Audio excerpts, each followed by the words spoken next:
بسم اللہ الرحمن الرحیم۔ حج کا مہینہ ہے۔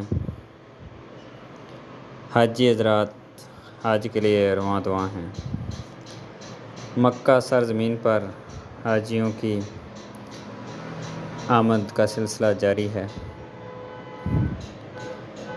تو حج کے ارکان میں سے ایک رکن مینا ہے۔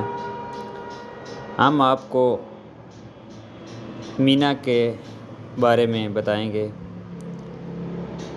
کہ مینا کا نام کیوں رکھا گیا، شیطان کو کنکریاں کیوں ماری جاتی ہیں،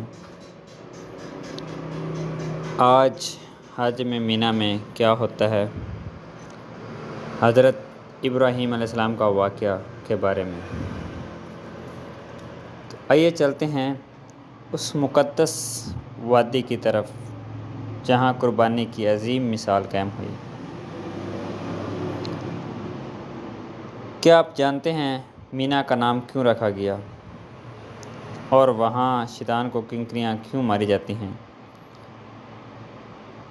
آج ہم جانیں گے حج کے اس عظیم مقام کی تاریخ جو حضرت ابراہیم علیہ السلام سے جڑی ہے۔ مینا وہ مقدس سرزمین ہے جہاں حضرت ابراہیم علیہ السلام کی قربانی کی یاد زندہ ہے، جہاں شیطان کو ٹھکرانے کی سنت ادا کی جاتی ہے اور جہاں لاکھوں مسلمان اللہ کی رضا کے لیے جمع ہوتے ہیں۔ یہ صرف ایک جگہ نہیں بلکہ صبر، قربانی، اطاعت اور ایمان کی عظیم داستان ہے۔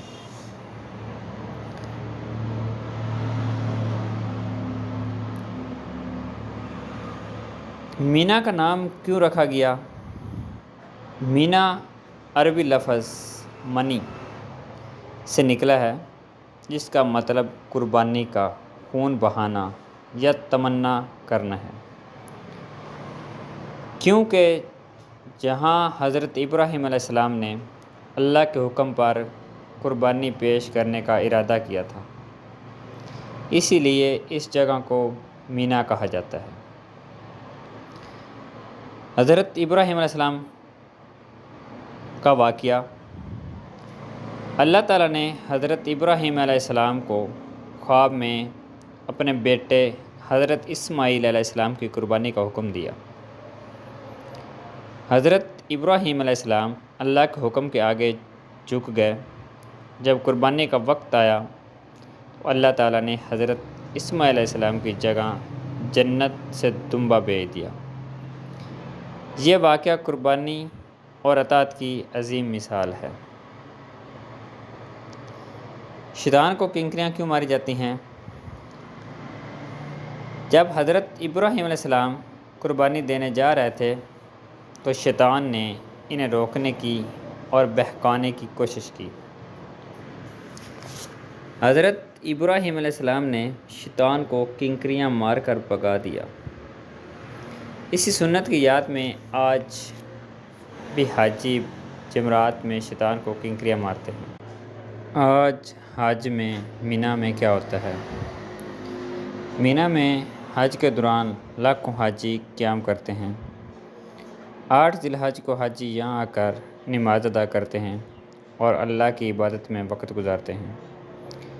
10 ذی الحج اور اس کے بعد والے دنوں میں حاجی جمرات برج جا کر شیطان کو کنکریاں مارتے ہیں، قربانی کرتے ہیں اور اللہ کی رضا حاصل کرنے کی کوشش کرتے ہیں۔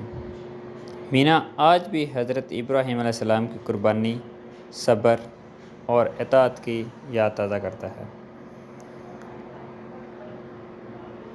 اللہ ہمیں بھی حج اور ان مقدس مقامات کی حاضری نصیب فرمائے، آمین ثم آمین۔